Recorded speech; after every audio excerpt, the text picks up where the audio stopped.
तो अभी हमने यहाँ तक पूरा ऊपर से यहाँ तक अभी पढ़ लिया था। अब इसके आगे हम पढ़ रहे हैं, आगे चलते हैं। देखो इसमें आगे क्या बताया गया है। 11वीं शताब्दी में जो ये सूफी संत है, ये मध्य एशिया से हिंदुस्तान आकर बसने लग गए और दिल्ली सल्तनत के साथ साथ इनकी भी जो स्थिति है वो मजबूत हो गई। इसके अलावा बड़े बड़े सूफी जो केंद्र है वे विकसित हो गए, और जो चिश्ती सिलसिला है ये सिलसिला सबसे प्रभावशाली और शक्तिशाली रहा है। इसमें जो औलिया है, औलिया की एक लंबी परंपरा थी। जैसे अजमेर के ख्वाजा मोइनुद्दीन चिश्ती और दिल्ली में कुतुबुद्दीन बख्तियार काकी बाबर, पंजाब के बाबर फरीद और दिल्ली के ख्वाजा मोइनुद्दीन औलिया और गुलबर्ग के बंदनवाज,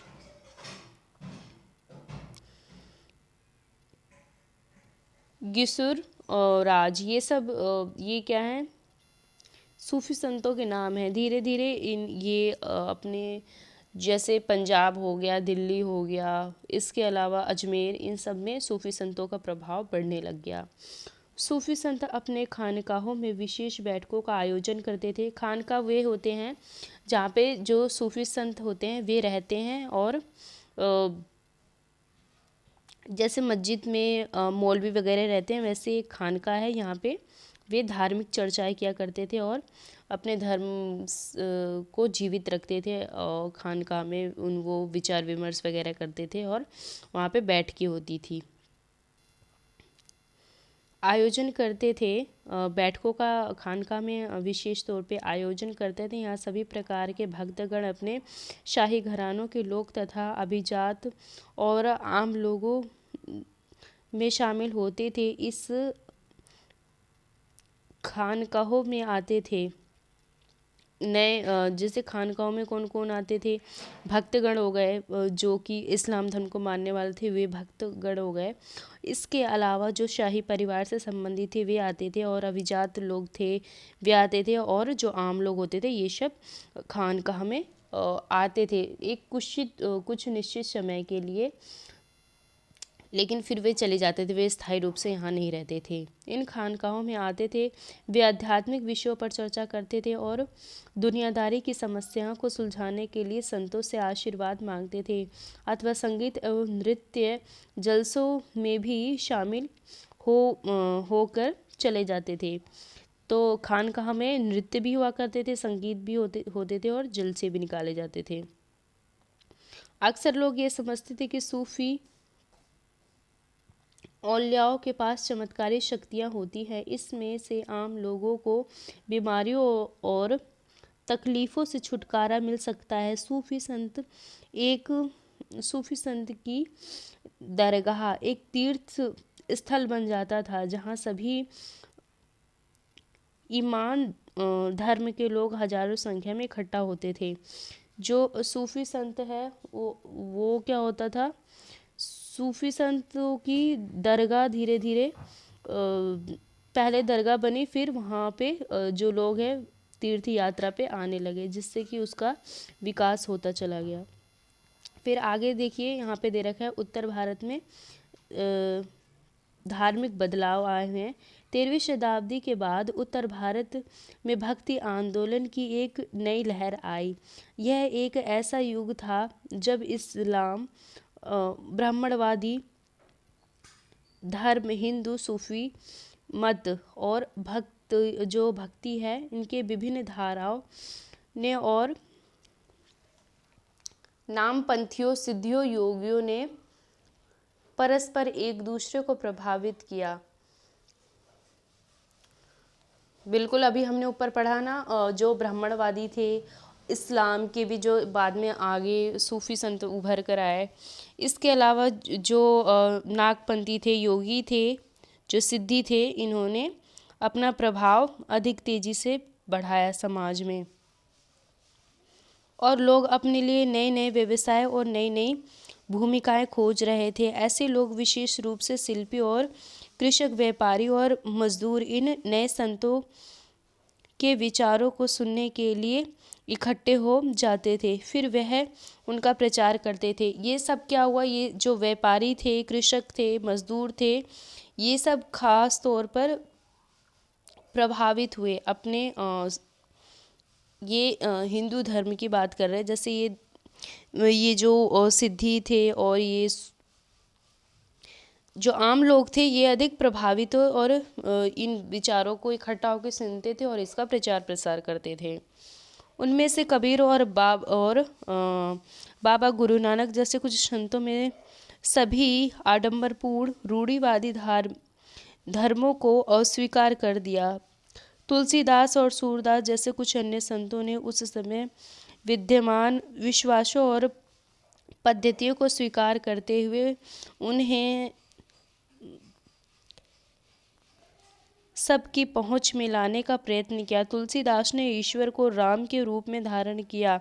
अवधि में लिखी गई तुलसीदास की रचना रामचरितमानस ने उनके भक्ति भाव को व्यक्तिगत और साहित्य कृति दोनों ही दृष्टियों से महत्व है। सूरदास श्री कृष्ण के अनन्य भक्त थे और उनकी रचना है सूरसागर। तो हुआ क्या, अब उत्तर भारत की बात कर रहा है ये। जैसे कि अभी हमने ऊपर देखा, जो व्यापारी वगैरह थे ये सब और कृषक थे और समाज के मजदूर थे, ये सब इकट्ठा होकर विचारों को सुनते थे और बाहर लोगों में इसका प्रचार प्रसार करते थे। इन्हीं में से एक हुए कबीर दास, जिन्होंने आगे चलकर कई मतलब उनकी जो अलग अलग भक्ति संबंधी विचारधारा थी आगे देखने को मिलेगी। और इसके अलावा जो गुरु नानक थे, ये उनमें से एक थे। और इन्होंने क्या किया, जो आडंबर है समाज में, धार्मिक आडंबर, उनका विरोध किया और एक नए पंथ की स्थापना करी।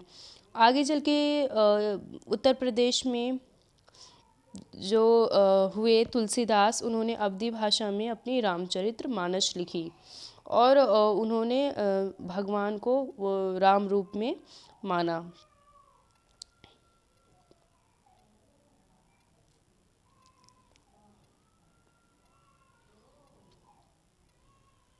दोनों ही दृष्टियों से महत्वपूर्ण। फिर इसके बाद सूरदास आते हैं। सूरदास के पद आज भी गाए जाते हैं और उनकी जो भी संगीत थे, जो भी पद थे, ये सब संग्रहित किए गए। और ऐसा माना जाता है कि जो श्री कृष्ण हैं स्वयं उनके पद सुनने आया करते थे। ये बाद में चल के इनका जन्म स्थान दूसरा था। आगे चलकर ये मथुरा में, वृंदावन में ये अपने संगीत और पद वगैरह गाने लग गए थे। तो ये श्री कृष्ण के अनन्य भक्त थे और उनकी जो रचनाएं हैं वे है सूरसागर, सूर सारावली और साहित्य लहरी। इनकी जो पद वगैरह लिखे गए इस पे संग्रहित है। ये देखिए, ये किन किन वो जो भक्त थे उन्होंने किन किन राज्यों में अपनी भक्ति को प्रेरित किया, प्रसारित किया। देखिए, ये बाबा गुरु नानक 15वीं से 16वीं शताब्दी में पंजाब में इन्होंने किया था। इसके बाद दादू, ये राजस्थान में 16वीं 17वीं शताब्दी में, और यहाँ पे मीरा भी थी 16वीं शताब्दी में।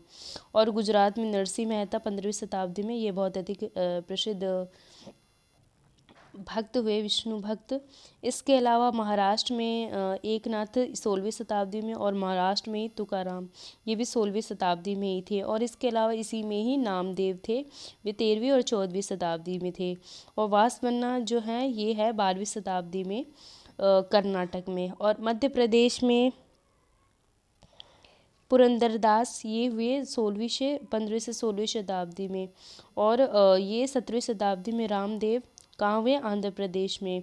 उड़ीसा में हुए चैतन्य 15वीं से 16वीं शताब्दी में। इसके अलावा मध्य प्रदेश में हुए, कबीर हुए, रायदास हुए, वल्लभाचार्य हुए और तुलसीदास हुए। ये सब 15वीं 16वीं और 17वीं शताब्दी के अंतर्गत हुए। इसके अलावा सूरदास हुए उत्तर प्रदेश में, और चैतन्य देव हुए वे 16वीं शताब्दी में उड़ीसा में। इसके अलावा जो शंकराचार्य था, शंकर देव थे, जो कि संत थे, महान संत थे, ये 16वीं और 17वीं शताब्दी में भारत के पूर्वी हिस्से में।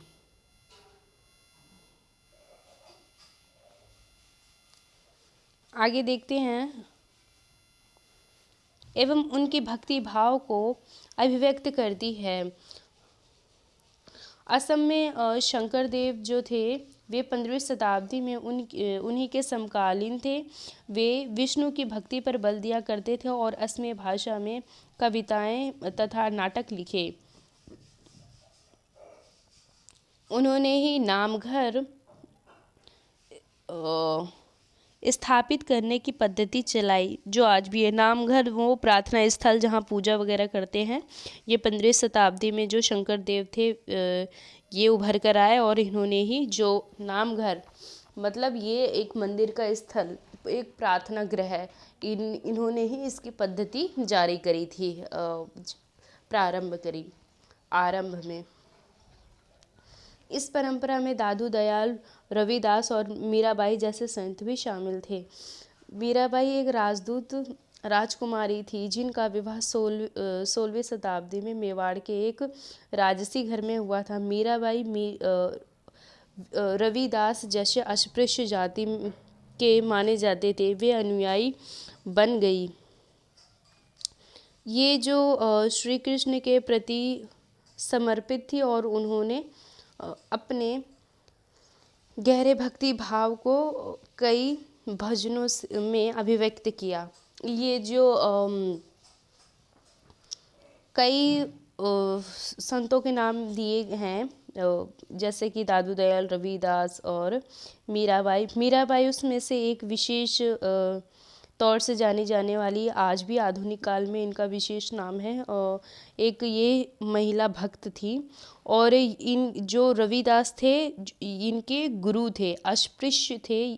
जो रविदास हुए, ये जो संत थे, वे समाज की अस्पृश्य जो जनता थी उसके अंदर इनकी गिनती होती थी। तो मीराबाई ने इन्हें अपने गुरु के रूप में स्वीकार किया, और इन्हें अपने और फिर ये जो रविदास थे, इन्होंने इनकी ये अनुयायी बन गई, और उन्होंने अपने जो कृष्ण के प्रति भक्ति भाव था उसको प्रकट किया। देखिए यहाँ शंकर देव, ये देखिए शंकर देव की भक्ति का सार एक शरण नामक धर्म के नाम से जाना जाता है। शंकर देव की शिक्षाएं भगवद गीता तथा भगवत पुराण पर आधारित है। उन्होंने ज्ञान के प्रसार के लिए सत्र या मठ की स्थापना को प्रोत्साहित किया। उनकी जो प्रमुख रचना में जो ये कीर्तन घोष नामक इनकी रचना है शंकर देव की, वो अधिक प्रसिद्ध है। इसी रूप में ये भी देख लेते हैं। भक्ति संतों का एक महत्वपूर्ण योगदान संगीत के विकास में था। संगीत के विकास में और नाट्य कला भी थी, हालांकि संगीत अधिक था। बंगाल के जयदेव ने संस्कृत में गीत गोविंद की रचना की, जिनमें हर गीत एक विशेष राग और ताल में रचा है। संगीत पर इन संतों का एक महत्वपूर्ण प्रभाव भजन, कीर्तन और अभंग का प्रयोग था। इन गीतों ने जो मनोभावात्मक अनुभवों पर बल दिया, जनमानस को ज़्यादा आकर्षित किया।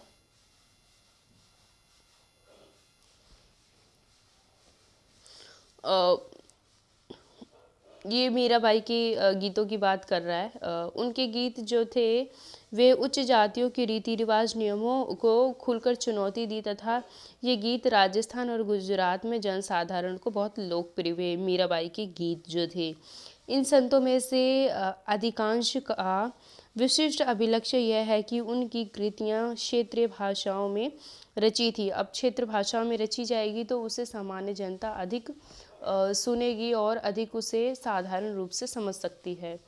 तो देखिए और इन्हें आसानी से गाया जा सकता था, इसीलिए ये बेहद लोकप्रिय हुए और पीढ़ी दर पीढ़ी मौखिक रूप से चलती रही।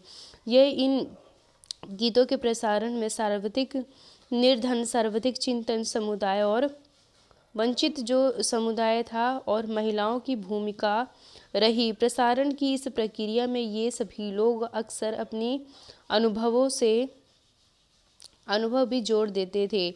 इस तरह आज मिलने वाले गीत जो संतों की रचनाएं तो हैं ही, साथ साथ उन पीढ़ियों के लोगों की रचनाएं मानी जा सकती हैं जो उन्हें गाया करते थे। वे हमारी जीती जागती जन संस्कृति का अंग बन गई है।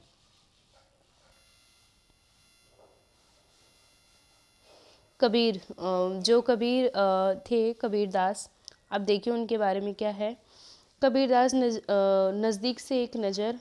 कबीर जो हैं संभवतः 15वीं और 16वीं शताब्दी में हुए थे। वे एक अत्यधिक प्रभावशाली संत थे। उनका पालन पोषण बनारस में या उसके आसपास के मुगल जुलाहे यानी पुनकर परिवार में हुआ था। उनके जीवन के बारे में हमारे पास बहुत कम विश्वसनीय जानकारी है। हमें अपने उनके विचारों से जानकारी उनकी साक्यों और पदों के विशाल संग्रहों से मिलती है, जिनके बारे में यह कहा जाता है कि उनकी रचना तो कबीर ने की थी, किंतु ये घुमंतु भजन गायकों द्वारा गाए जाते थे। इनमें से कुछ भजन गुरु ग्रंथ साहिब, पंचवाणी और बीजक में संग्रहित एवं सुरक्षित है। अब क्या हुआ, जो कबीरदास हैं, इनके जन्म के बारे में बहुत सी दंत कथाएँ प्रचलित है। हालांकि इनका जन्म 15वीं से 16वीं शताब्दी में हुआ था। कहाँ हुआ था? बनारस में। और बनारस में ही एक मुस्लिम परिवार था जुलाहा, जो मतलब कपड़े बुनते थे। ये उन परिवार ने इनका पालन पोषण किया और इनके जीवन के बारे में बहुत कम जानकारियाँ मिलती हैं। हालांकि इनकी जो पद लिखे गए हैं और साखियाँ लिखी गई हैं, उनसे इनके जीवन के बारे में मतलब जानकारी निकालने का प्रयास किया जाता है। और इनकी जो प्रमुख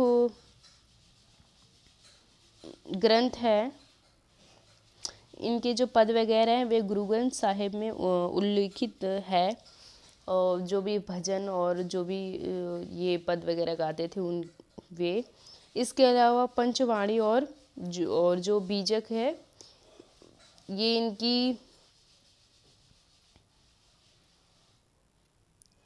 ये एक कृति, इनका ग्रंथ है। इन किताबों में इनके पद वगैरह सुरक्षित रखे हैं।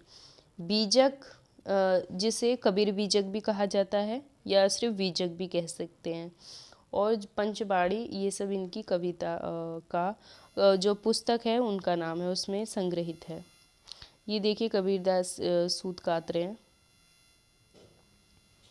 कबीर के उपदेश प्रमुख धार्मिक परंपराओं की पूर्ण एवं प्रचंड अस्वीकृति पर आधारित थी। उनके उपदेशों में ब्राह्मणवादियों, हिंदू धर्म और इस्लाम दोनों के बाह्य आडंबर पूर्ण पूजा के सभी रूपों का मजाक उड़ाया है। इसके काव्य की भाषा बोलचाल की हिंदी थी, जो आम आदमियों द्वारा आसानी से समझी जा सकती थी, और कभी कभी उन रहस्यमय भाषा का प्रयोग भी क्या करते थे जिसे समझना कठिन होता था। कबीर ने जो निराकार परमेश्वर में विश्वास रखते थे, उन्होंने यह उपदेश दिया कि भक्ति के माध्यम से ही मोक्ष यानी मुक्ति प्राप्त हो सकती है। हिंदू तथा मुसलमान दोनों लोग उनके अनुयायी हो गए। जो कबीरदास थे, ये मतलब किस धर्म में जन्मे थे। इनका कोई हालांकि बहुत से लोग मानते हैं कि ये एक विधवा स्त्री के पुत्र थे, जिन्होंने उन्होंने क्या किया था, इन्हें आगे किसी जलकुंड में बहा दिया था। फिर इन्हें किसी जुल्हाने थे वो, उन्होंने मतलब उनको ये मिले, उनके कोई पुत्र वगैरह नहीं था, कोई संतान नहीं थी, तो इन्होंने इनका पालन पोषण किया। कुछ ऐसी दंत कथाएं हैं। तो ये क्या करते थे, ये किसी एक धर्म पर बल नहीं देते थे। मतलब ये हिंदू और मुस्लिम दोनों धर्म का इन्होंने खुलकर विरोध किया है, उसकी आलोचना करी है। इसके अलावा इन्होंने परमात्मा की एक सत्ता को स्वीकार किया है, जो कि निराकार स्वरूप को मानने वाले थे। और इन्होंने हिंदू और जो मुस्लिम कई ऐसी परंपराएं हैं जिन्होंने इन्होंने अपनी कविताओं में, संगीतों में उनका उपहास उड़ाया है। कई आलोचनाएं करी हैं। बाबा गुरु नानक, नज़दीक से एक नज़र। कबीर की अपेक्षा गुरु नानक के बारे में कहीं जाने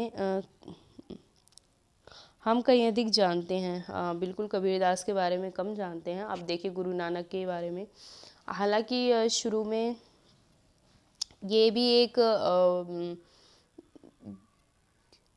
किसी धार्मिक चर्चा में बैठकर ये सिर्फ उन्हें उनके संदेशों को सुनते थे। फिर धीरे धीरे इनके मन में कुछ अलग ही विचार आए। देखिए इनके बारे में देखते हैं। तलवंडी जो कि पाकिस्तान में है, वहाँ पे इनका जन्म हुआ। और करतारपुर जो कि रावी नदी पर ही डेरा बाबा नानक के एक केंद्र स्थापित करने से पहले कई यात्रा की इन्होंने। डेरा बाबा इन्होंने एक वो करी, एक केंद्र की स्थापना करी। इससे पहले इन्होंने कई यात्राएं करी और अपने अनुयायी भी बनाए।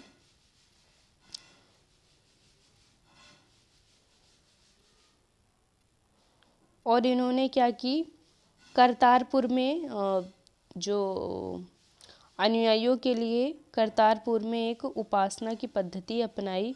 इसके अंतर्गत क्या करते थे, ये भोजन करते थे।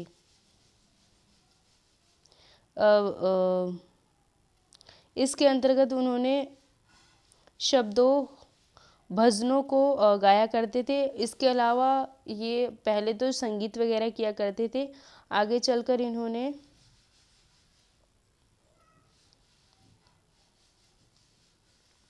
क्या किया, इन्होंने धर्म और जाति और जो लिंग भेदभाव है उसको नज़रअंदाज किया। और जो एक साझी रसोई, इन्होंने रसोई पर बल दिया। वहाँ पर क्या होता है, सभी धर्म के लोग, सभी स्त्री और पुरुष इकट्ठे बैठकर खाना पीना खाते थे, जिसे बाद में लंगर कहा गया। जो गुरु नानक के उपदेश हैं, उनके जो उनको मतलब उनका प्रचार प्रसार करने के लिए उनके कई अनुयायी बने। और जो धार्मिक कार्यों के लिए वे जगह जगह नियुक्त किए गए। उन्हें क्या कहा था, उसे धर्मशाला कहा गया और आज इसे गुरुद्वारा कहते हैं। कई धर्मशालाएं बनाई इन्होंने अपने विचारों को प्रचार प्रसार करने के लिए। उसमें इनके कुछ अनुयायी जो होते हैं, फॉलोवर्स, वो होते थे। तो धीरे धीरे ये धर्मशाला था, आगे चलकर इसे गुरुद्वारा कहा गया। 1539 में क्या हुआ, अपनी मृत्यु में के पूर्व बाबा गुरु नानक ने एक अनुयायियों का अपना उत्तराधिकार चुना, जिनका नाम गुरु अंगद था। आगे चलकर इन्हें जिसका नाम लहड़ा था, लहड़ा पंजाबी नाम है ये, अब आगे चलकर क्या हुआ, इन्हें गुरु अंगद नाम से मिला, गुरु अंगद नाम से जाना गया। गुरु अंगद बाबा नानक की ही नानक के ही अंश माने गए। धीरे धीरे अब उनका अंश माना जाने लग गया और गुरु अंगद ने बाबा गुरु नानक की रचनाओं का संग्रह किया। गुरु अंगद ने अब धीरे धीरे अपने जो उन्हें पद प्राप्त की हुआ था उसका संरक्षण किया। उन्होंने क्या किया, अब रचनाओं का संग्रहण किया और उन संग्रहण में अपनी कृतियाँ भी जोड़ दी। उनके द्वारा भी जो कुछ ग्रंथ लिखे गए थे उन्हें भी जोड़ दिया। संग्रह इन नई लिपि गुरुमुखी में लिखा गया था। गुरु आनंद के 3 उत्तराधिकारियों ने भी अपनी रचनाएं नानक के नाम से लिखी। इन सभी का संग्रह गुरु अर्जन ने 1604 में किया। इस संग्रह में शेख फरीद, संत कबीर, भगत नामदेव और गुरु तेग बहादुर जैसे सूफी संतों और गुरुओं की वाणी जुड़ी हैं। 1706 में इस बृहद संग्रह को गुरु तेग बहादुर के पुत्र उत्तराधिकारी गुरु गोविंद सिंह ने प्रमाणित किया। आज इस ग्रंथ को सिखों के पवित्र ग्रंथ गुरु ग्रंथ साहिब के नाम से जाने जाते हैं। जो गुरु ग्रंथ साहिब है उसमें किन किन की जो रचनाएं हैं या फिर उनकी जो वाणी है वे लिखी गई है। जैसे कुछ हिंदू संत हो गए, मुस्लिम संत हो गए, इसके अलावा जो गुरु नानक थे उनकी जो लेखनी थी, उसके बाद जो भिन्न भिन्न पीढ़ी दर पीढ़ी ये सूफी संत नियुक्त हो सूफी संत नहीं, ये जो बाबा के पद पर सिख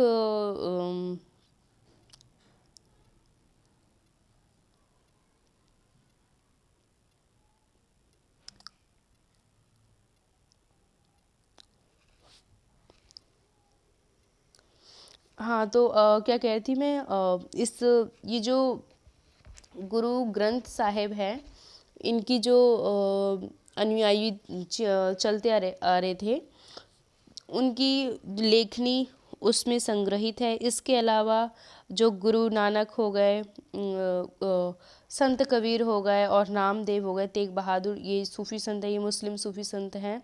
इसके अलावा जो और भी गुरु जन ये सब इन सब की वाणियाँ लिखी गई हैं। आगे चलकर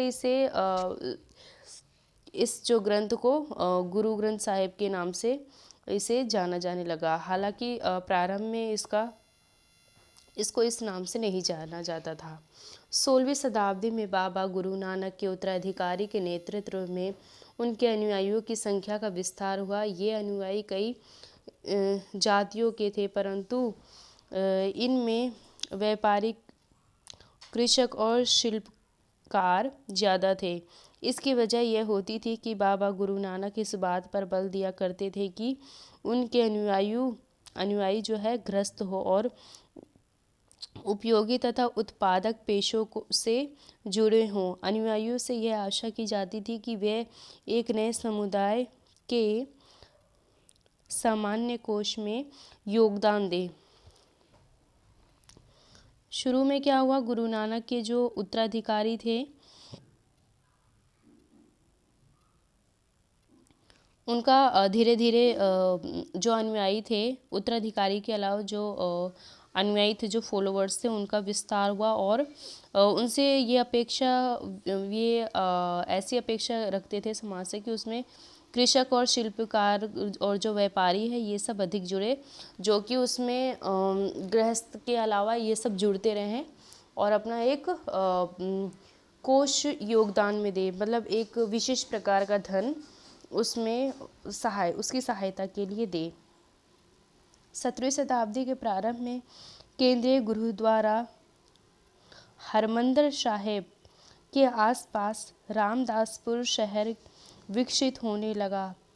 प्रशासन में यह वस्तुतः स्वायत्ता था। आधुनिक इतिहासकार इस युग के सिख समुदाय को राज्य के अंतर्गत राज्य मानते थे। मुगल सम्राट जहांगीर इस समुदाय को एक संभावित खतरा माना गया और उसने 1606 में गुरु अर्जन को मृत्युदंड दे दिया। जहांगीर ने दिया था, यह हमने इस पर पहले भी चर्चा करी है। 17वीं शताब्दी में सिख आंदोलन का राजनीतिकरण शुरू हो गया और जिसका दूरगामी परिणाम यह हुआ कि 1699 में गुरु गोविंद सिंह ने खालसा की संस्था का निर्माण किया। खालसा पंथ के नाम से जाना जाने वाला सिख समुदाय अब एक राजनीतिक सत्ता बन गया। अब क्या हो गया, धीरे धीरे इसमें कुछ जो अनुयायी थे उसमें तो बढ़ोतरी हुई, फिर बाद में आगे चलकर राज्य के अंतर्गत कुछ मनमुटाव हो गया और फिर 1606 में गुरु जो अर्जन थे उन्हें जहांगीर ने मृत्युदंड दे दिया। मृत्युदंड देने के कारण जो सिख आंदोलन है वो एक अपना राजनीतिक रूप ले लिया और जो सिख थे वे मुगलों के अधिक विद्रोही बन गए और वे उनका मतलब अधिक सम्मान नहीं करते थे, उन्हें अच्छी दृष्टि से नहीं देखते थे। फिर इनमें काफ़ी राजनीतिक उतार चढ़ाव आया। फिर इसी के चलते आगे खालसा पंथ नामक एक सिख समुदाय एक राजनीतिक सत्ता के रूप में उभर कर सामने आया।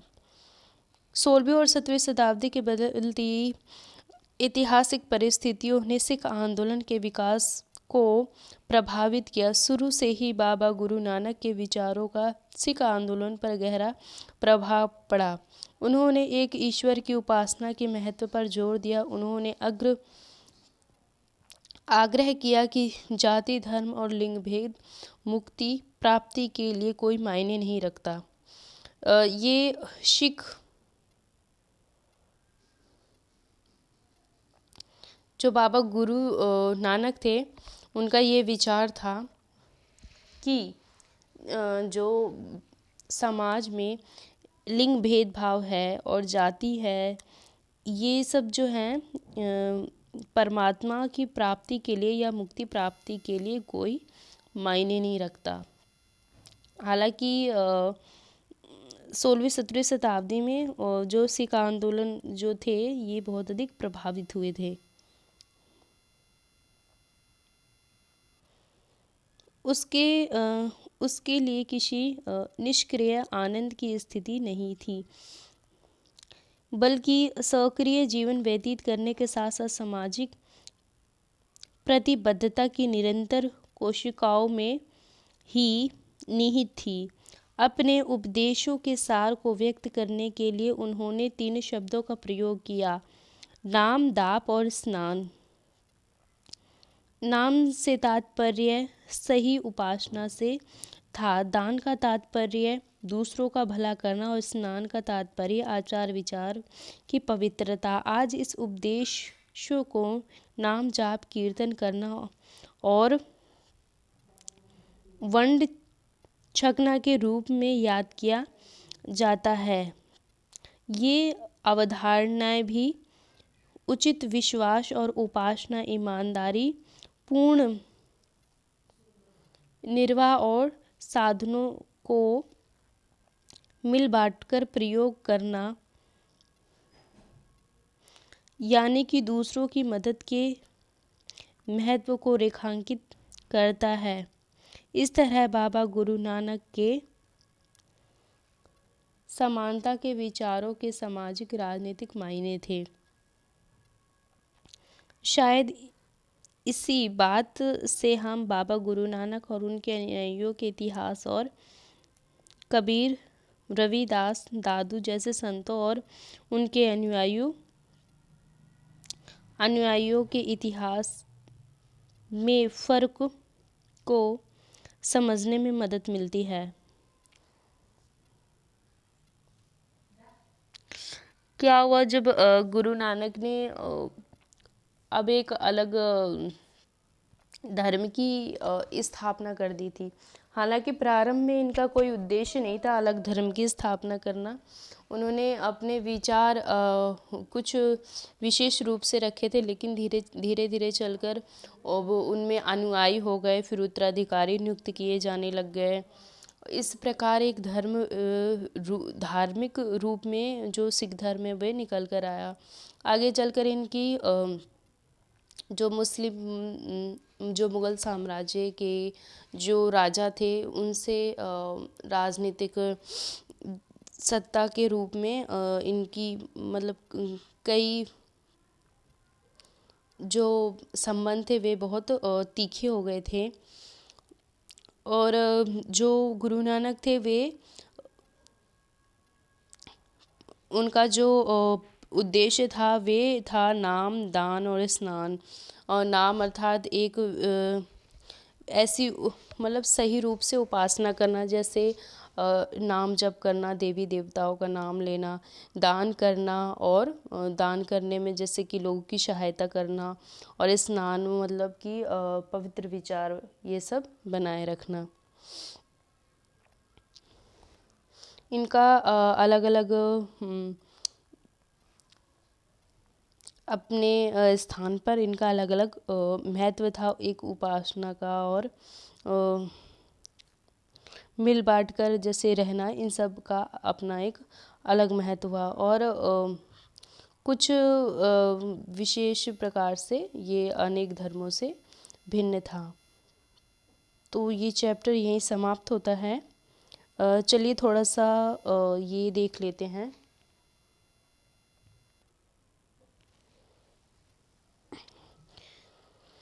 निम्नलिखित में मेल बैठाएं।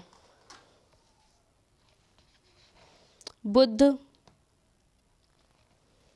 ये बुद्ध कौन थे?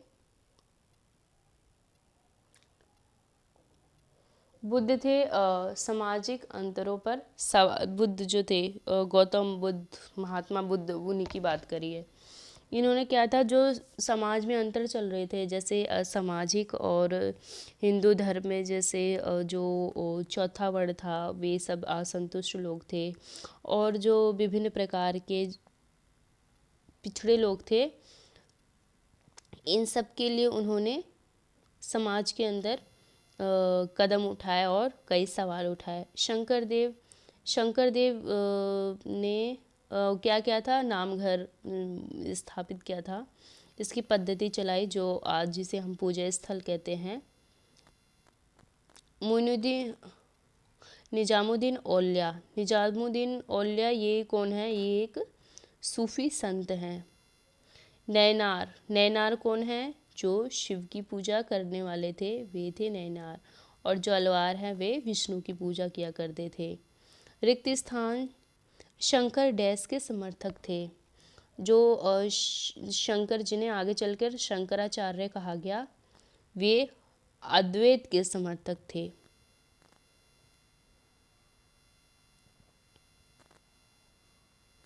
ठीक है, अद्वैत के समर्थक थे। रामानुजाचार्य के द्वारा प्रभावित, रामानुजाचार्य डैश से प्रभावित थे। अलवार,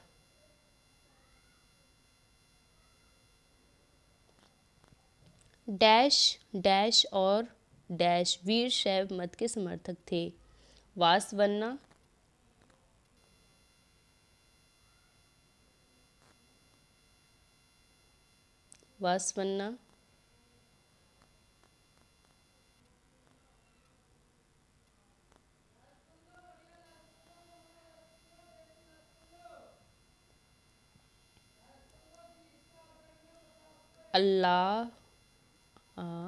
अल्लामा प्रभु,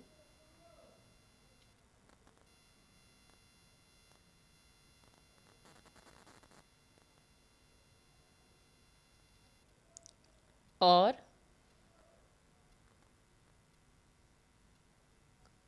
अक्का महादेवी। थर्ड वाले में आएगा, यहाँ इसमें आएगा अक्का देवी।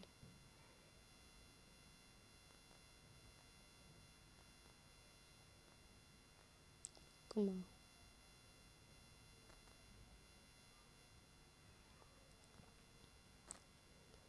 डैश महाराष्ट्र में भक्ति परंपरा का एक महत्वपूर्ण केंद्र था।